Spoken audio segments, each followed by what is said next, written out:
Welcome to the History Nerds United podcast. I'm your head nerd, Brendan. Thank you so much for being here. Today, author Julie Satow, When Women Ran Fifth Avenue. I know, people. I know what you're thinking. Brendan, you're a fashion disaster. You say it yourself. This is true. When Women Ran Fifth Avenue, I know that doesn't sound like it would be right up my alley, but Julie just nails this book because it's not just about fashion or running a business. That's in there, but it's about people. She makes it about these amazing women and the people that help them get to the top. I absolutely loved it. She absolutely killed it. You need to get the book. We're doing this a little bit later because the paperback is coming out in a couple of weeks. So if you're like, I'm not paying for the hardcover, okay, that's fine. Paperback is out soon. Make sure you pick this one up. Why? Well, I'll let Julie tell you why. Let's bring her on. And here we are with author Julie Satow, When Women Ran Fifth Avenue, Glamour and Power at the Dawn of American Fashion. Julie, thanks so much for coming on. Thanks so much for having me. I'm really excited. I'm just going to say it. I'm going to come out and say it right away. I'm going to admit it. You are by far the biggest winner of the I didn't realize I was going to love this book award. Because, well, listen, there's a lot more literature based on women and what they have done. Love that genre. The shopping side of things, I can't think of anything I hate more, but somehow you made me a believer. Congratulations. That's awesome. I have to say, I really appreciate it. I have been mostly interviewed by women, so I love to know that you enjoyed it. That meant a lot to me. Thank you. I mean, I went in just because I get sent books, and this one was sent to me, and I'm kind of like, well, you know, she has another book and it was really well received. I'm like, oh, I'll give it a shot. And I mean, listen, this is the biggest thing. I'm going to say it. My Aunt Carol refuses to read. She doesn't like it. She doesn't feel like it, and that's fine. I put up the review for this book, and she actually said, oh, this I might actually read. I mean, that's a different award that she'd have to give you, but I'm telling you, if I can get her to read this book, I will feel true accomplishment in my life. Okay, well, please, Aunt Carol, read the book. Yes, I'm just gonna see her this weekend. We're gonna try and make it happen. So, When Women Ran Fifth Avenue, how did you even decide to write this book? What did you read that you said, "Oh, here's a book. I need to write this"? Yeah, I wish it was that easy. If only. I had finished my first book, which, you know, was basically a social history of New York told through the lens of the Plaza Hotel. And my agent was urging me to do a book she was calling Store Wars. So kind of like, you know, Bloomingdale's versus Saks Fifth Avenue or something like that, you know? And I just really wanted to get away from writing about a building or, you know, something that was not a person. I wanted to try to write about people. So I wasn't really sure. And then I guess in 2019, Lord & Taylor and Bendel's closed within just like a few weeks of each other. And the New York Times wrote this column kind of bemoaning the end of the heyday of the department store. And they mentioned Geraldine Stutz and Dorothy Shaver, who were two women I had never heard of. I didn't know who they were. And so I just kind of started researching them, and they were so fascinating. I could not believe there had never been books written about either of them. They were so important to like the fashion industry and all these things I knew. And then as I was researching, I found Hortense Odlum, and I was like, oh, the three of them are very different. They each had like their own eras, and they kind of tell the story of the 20th century like of the department store industry during that 100 years, the history of women in work. I was like, oh, this is great. You know, this I can make a book out of. I love Hortense for a bunch of reasons that we'll get into, but she's first up. How about just the time period that we're talking about? Let's start there. So when does Hortense get into department stores? How does she end up there? What department store are we even talking about? Okay, yeah.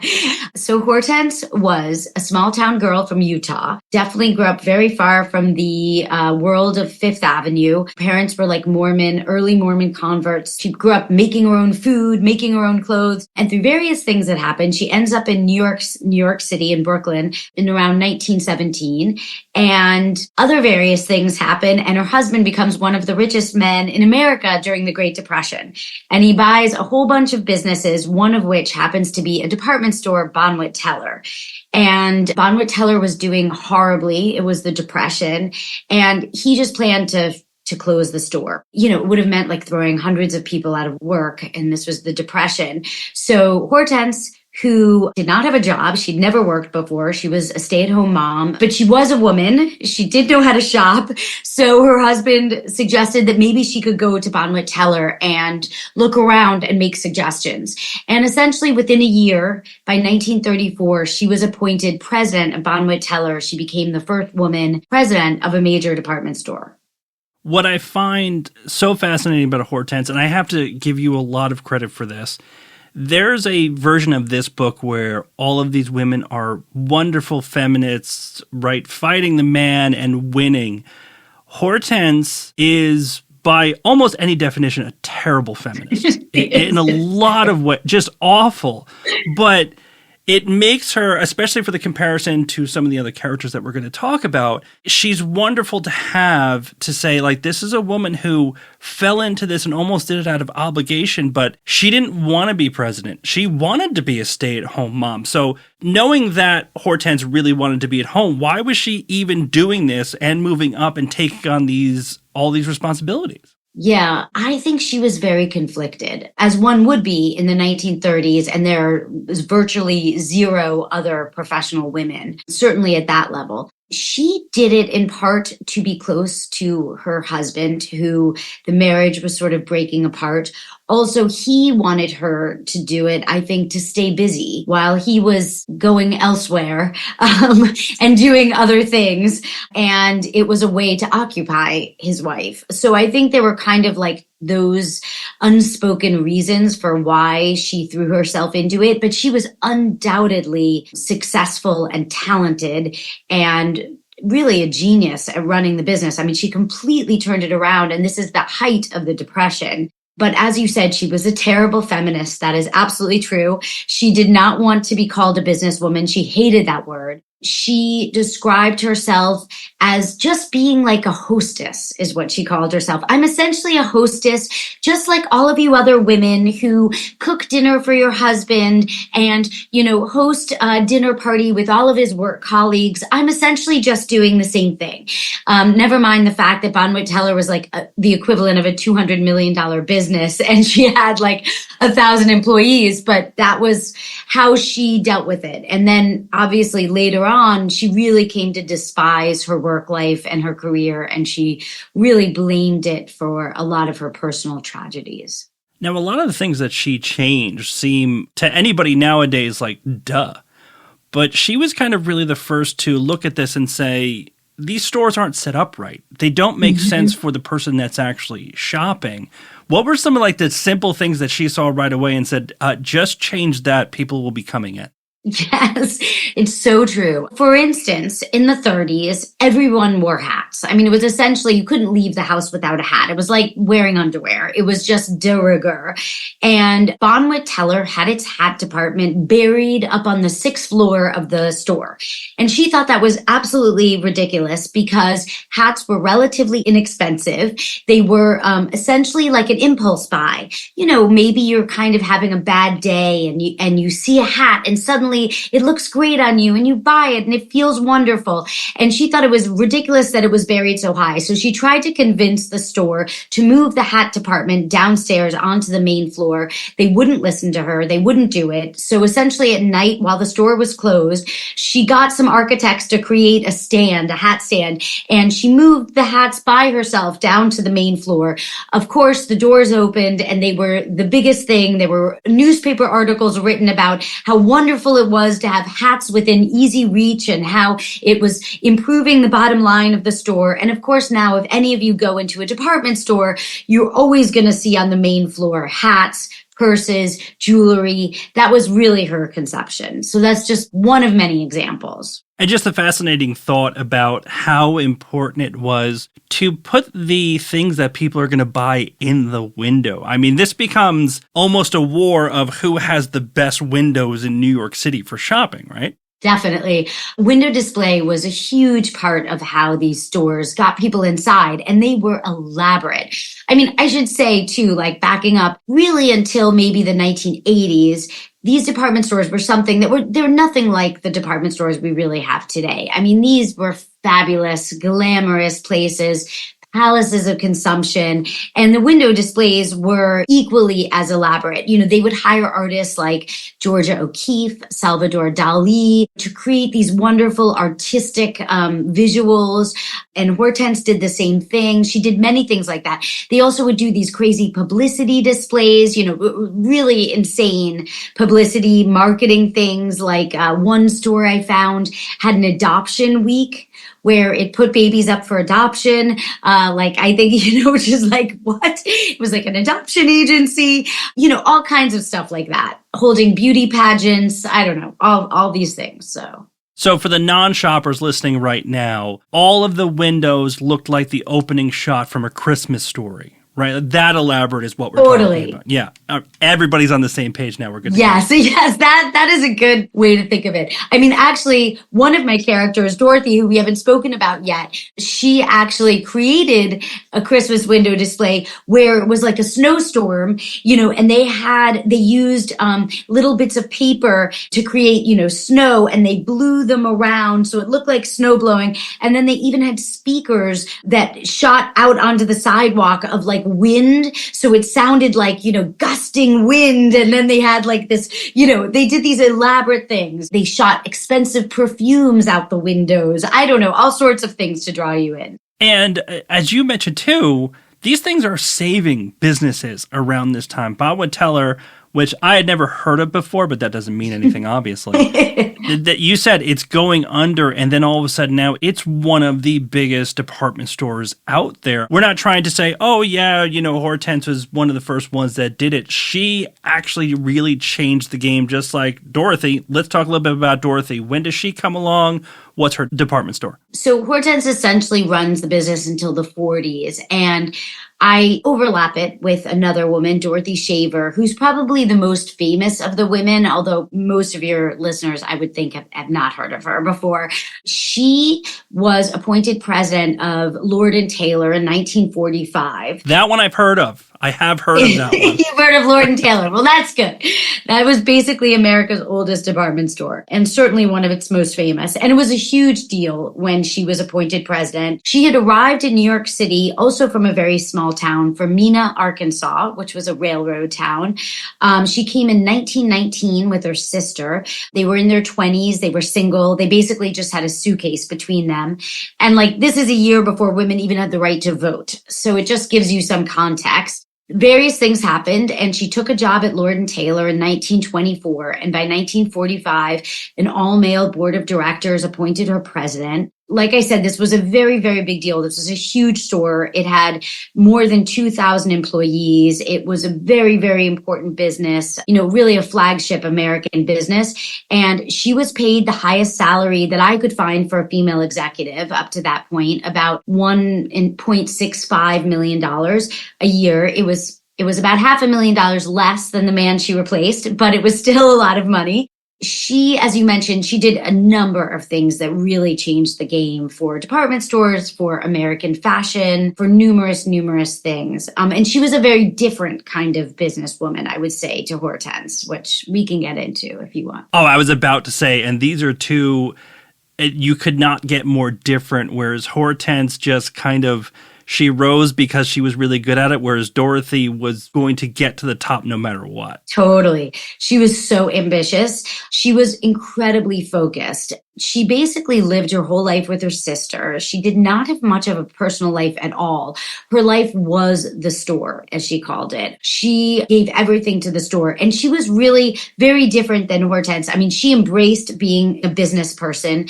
She really eschewed her femininity. She dressed quite severely in dark suits. She didn't want to appear very feminine. One of her closest friends was Tom Watson, who was the CEO of IBM in the 1940s. That's the kind of person she was. She was essentially wanted to be a man at the table, She essentially did do that, for better or worse. I think she had a very happy life. She was very adventurous. She skied. She visited Stalinist Russia when Stalin was in charge and airplanes were just at the very beginning of taking passengers.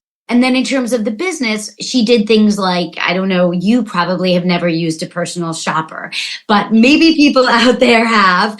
That was her idea. That was a big idea. She also was the first person to essentially advertise the name of American fashion designers, for instance, really until the 40s and until World War II, when Paris was occupied by the Nazis. All fashion came from Paris, and you had to be a Parisian designer. And the only thing America had was essentially the rag trade. And it was like the garment district. And you can think of, these grisly manufacturers with tons of immigrant tailors at sewing machines, or the Triangle Shirtwaist Factory. I'm sure a lot of your listeners know about that. Those were the kind of industry that America really had in terms of fashion. And it was not fashion. They would take designs from Paris, they would import them into America, and then they would essentially just create very cheap copies of them. And they would churn them out for a mass market. And that's all they had. And there wasn't really fashion designers in America. They were anonymous, and all they did was translate these Parisian designs for the American mass market. So Dorothy was really the architect of saying, wait a second, that is not true. There are these small designers out there. There are these American designers that are doing incredibly important things. Let's put their name in the advertisements. Let's create window displays for American designers. She made a whole department at Lord & Taylor just for American fashion designers, things like that. So that really changed the game here and was essentially the beginning of the American fashion industry. And this is where, the fashion industry drives me nuts. It's like, oh, you had to be Parisian. If you weren't Parisian, it's like somebody down the street could probably make a pretty good dress. But again. Yeah. Well, I should say, in Americans, we did invent sportswear. So any of you out there who've ever worn leggings, or a sweatshirt or a hoodie, you essentially can thank Dorothy for that. So USA. Exactly. All right. So we got Dorothy, we got Hortense. Anybody else that we need to know about? I would say that the third lady in my book is just as important. She's the more modern era, Geraldine Stutz. And I really see her as the more relatable businesswoman. She's the person that, she's more my mom's generation or my grandmother's generation. And essentially, she was appointed president of Henry Bendel's in 1959. She was only 33 at the time. She was very pretty and single and young. And all through the 60s and 70s, and really until the mid 80s, it was like Bendel's was the chicest store. I definitely don't think you probably shop there, but I feel like I may have heard of it. Wasn't it in Home Alone or something? I don't know. Keep going. There you go.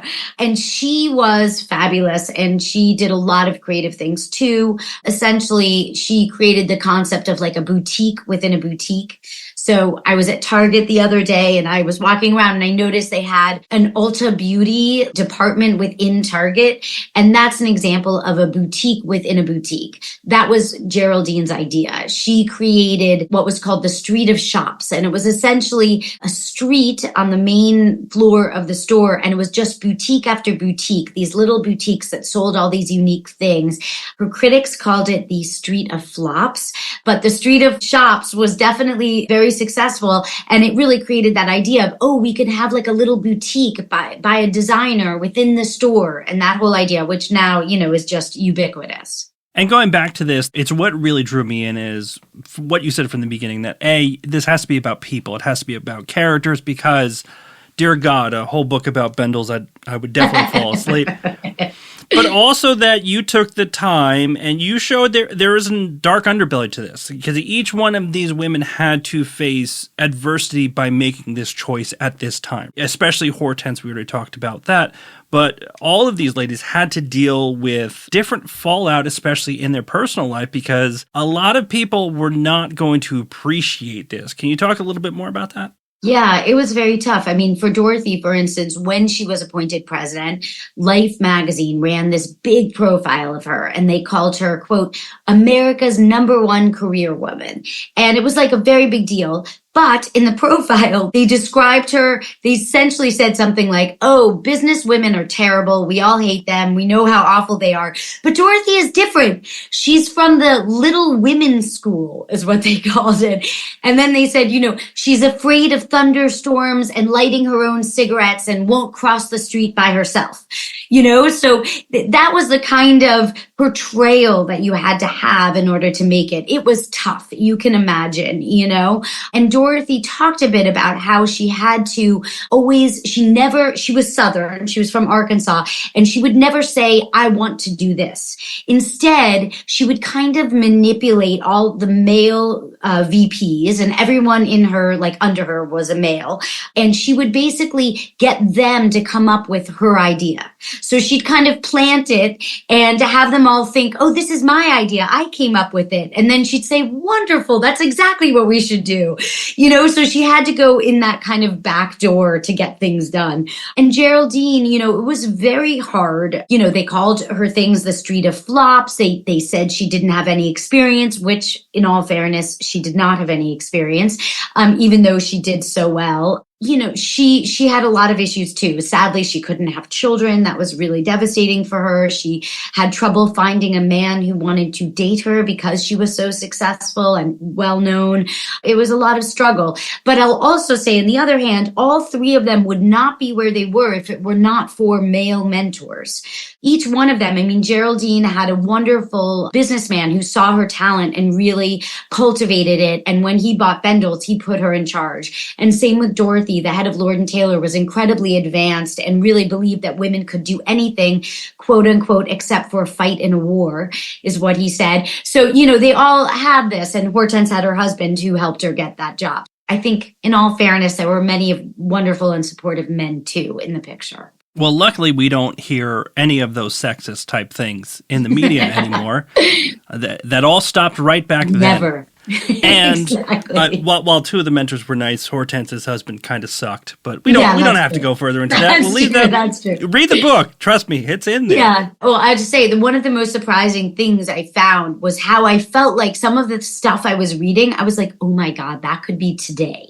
So I found this article, I think it was from early 1930s in Good Housekeeping, and it was called Marriage or Career. And it was interviewing women about whether they think they could be married and also have a career. And I'm like, God, that just feels so familiar today. So, and this was about 100 years ago now. So. Well, as you were talking about the Dorothy article, I keep thinking she won't cross the street alone. Celebrities are just like us. I know, exactly. I'm going to get in trouble for that, I think, but that's fine. All right, so we talked about some of these advancements, some of these innovations that are fantastic that we still see today. Any super weird stuff that they came up with? Oh, super weird stuff. That's interesting. One example that I'm thinking of is I don't think you need a dentist office in a department store. True. Yes, that is true. Lord & Taylor in the 1920s had a dentist office. It also had a surgery.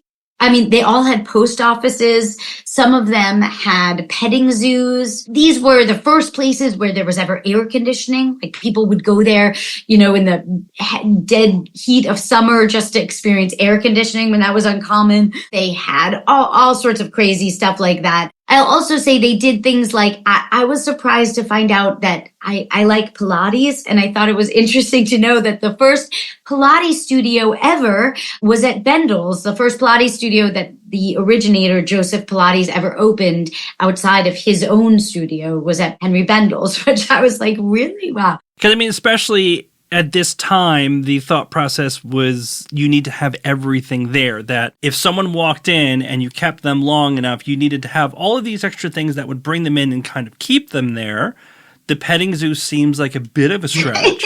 Yeah, even a nursery they used to have. So you literally could go, you would go, so they had places where you could put your kids, and they had babysitting, and they would give them ice cream and play games with them and just watch your kids all afternoon while you went to the hair salon, the tea room, got your nails done and bought a mink coat. You could do it all and then get it home delivered, which was also very unique. All right, so I want to throw a couple hypotheticals at you. The first one, if you could go to only one of these department stores when these women were running them, which one's it going to be and why? Okay. No one has asked me that. Good question.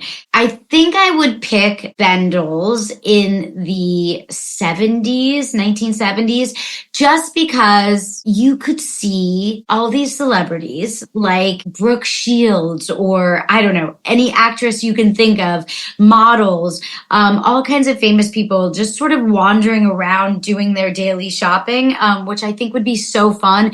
Plus, it seems like the fashion was very fun and beautiful, the things she had. They didn't have as many services, I will say, at Bendel's, but I feel like the glamour and glitz of it. Plus, I just would really like to meet Geraldine because she seemed so fun. And, you know, she smoked cigarettes. She wore turbans.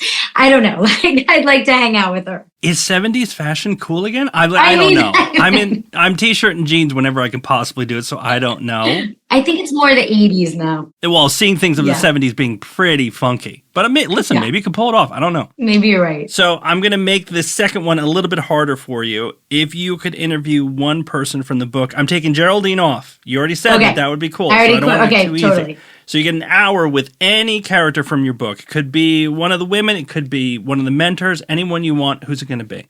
I mean, I'd have to say Hortense because I wrote that narrative a few times, I should say. I would love to sit down with her and just understand, did she really hate her time working? Was it that terrible and, damaging?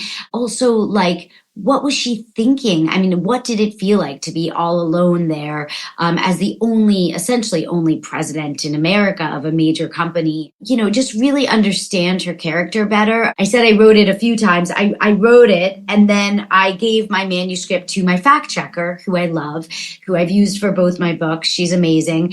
And she was my first reader and she was incensed at how I had written about Hortense. She thought I was so mean to her and unsympathetic.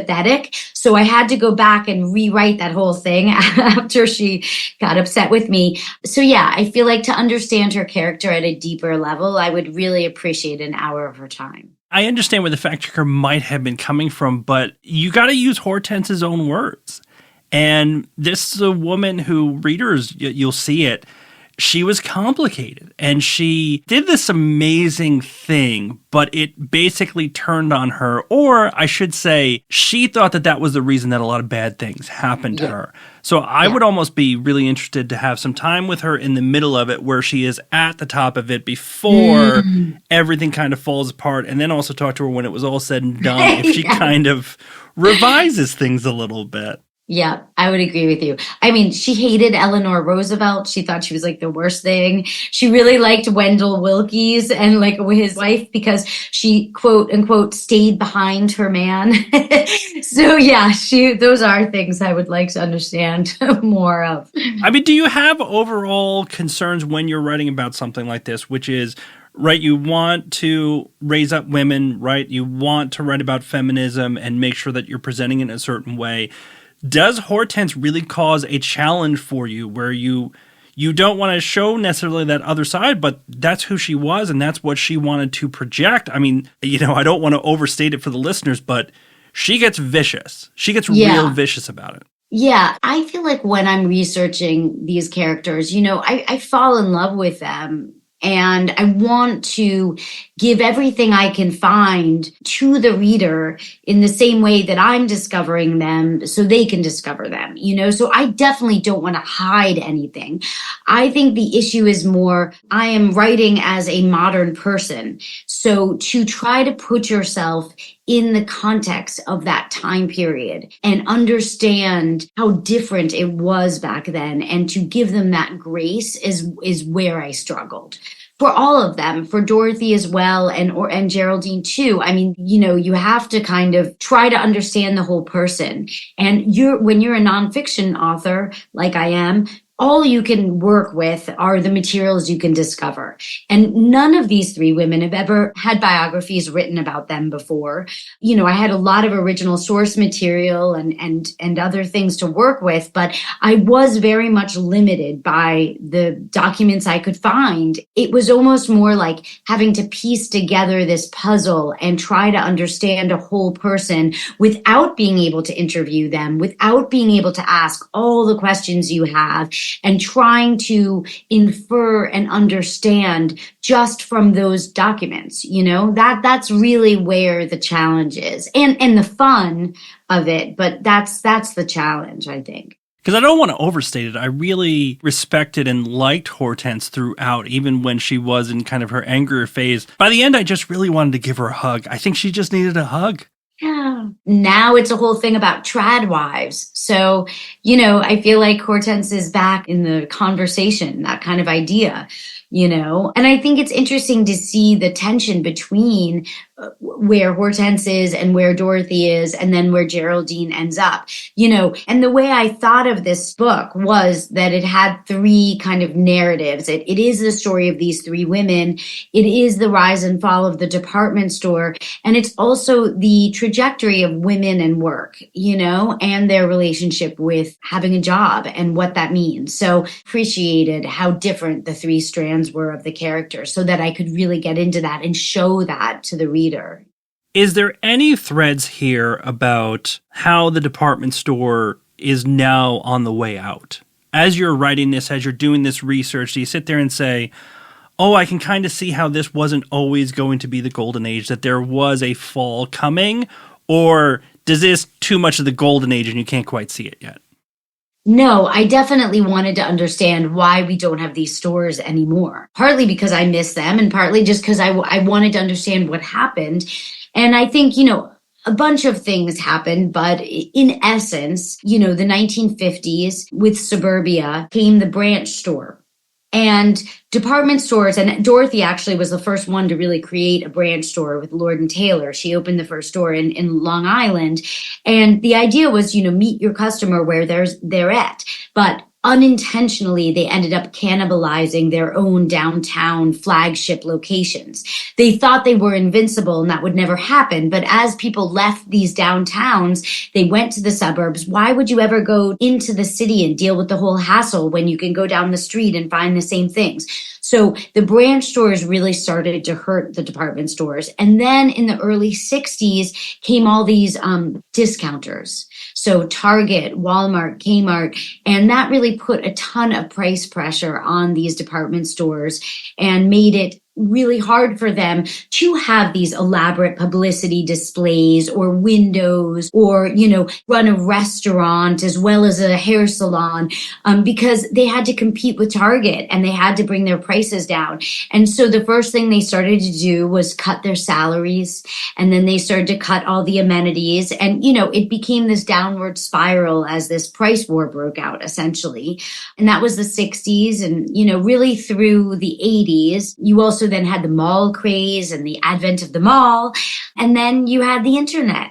So all these things just really changed the way Americans shopped. And it kind of made that old-fashioned grand department store obsolete. So in essence, Target has ruined everything. I've got it. Blame Target, Kmart. We have recorded you. That's Amazon. It. No, it's very interesting nowadays just seeing how everything's changed so much. And just to go off on a complete tangent, because it's my podcast, I'm allowed to do what I want. Yeah, go for it. I find the only thing I miss about a department store is during Christmas time, because I always felt like it added just a little bit more. Maybe it's because, growing up watching 80s movies, totally. And the department store was always part of Christmas because you had to physically go there. And while I miss that, thank God I don't have to go to the mall anymore to do Christmas shopping, because that was also one of the worst things ever. Right.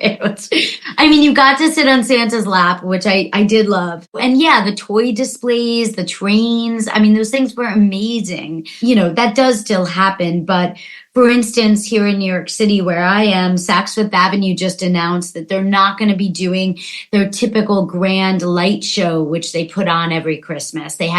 Usually they do this amazing light display all over the facade of Saks Fifth Avenue.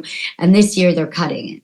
A blessing and a curse. It's certainly easier to order everything you need online than wait in the line at the mall. But yeah, no Santa. We'll always have National Lampoon's Christmas Vacation. We'll have to hold ourselves over with that. All right, Julie, last question for you. Same for everybody that comes on. Your book is a work of history. All right, and a lot of people are like, that's super boring. I've already mentioned one of the people in my life who She doesn't say it like that. She's way too nice to say that, but I know what she's saying. But for one of those people who sat down in front of you and said, I don't read history. History is a class I took in high school. I passed it. Why should I read When Women Ran Fifth Avenue? What would you say? I would say it's very entertaining. I think of it as a fun social history. I agree that history can be quite dry. I believe that the book, in my intention, is that it is far from dry, but it is very fun and entertaining with lots of stories and fun details that will surprise you and shock you. But it's also, I do hope, very informative. I know that I've heard from readers that it has evoked a number of memories in people. I have a lot of people who've read it with their mothers, for instance, or given it to their grandmothers as gifts. And I also think that it explains in a very intimate way the challenges that women face, not only those that rise to the very top, but I profile a lot of other women in the book and men who are salespeople, who are buyers, who do lots of other aspects in the department store. And I just think it gives you a really deep perspective on that kind of life and what it was like. Memories, insights, all the good things. Well, Julie, you made a believer out of one of the worst dressers on the face of the earth, so you got that, if nothing else. I doubt that is true. Julie, thank you so much. It was a pleasure having you on. Thank you so much for having me. And that's it for this episode. Julie, thank you so much for coming on When Women Ran Fifth Avenue. Listen, people, if I fell in love with it, you're going to fall in love with it. Trust me. In the meantime, hit us up Twitter, Instagram, Facebook. Don't forget the YouTube channel. Until next time, nerds, stay cool.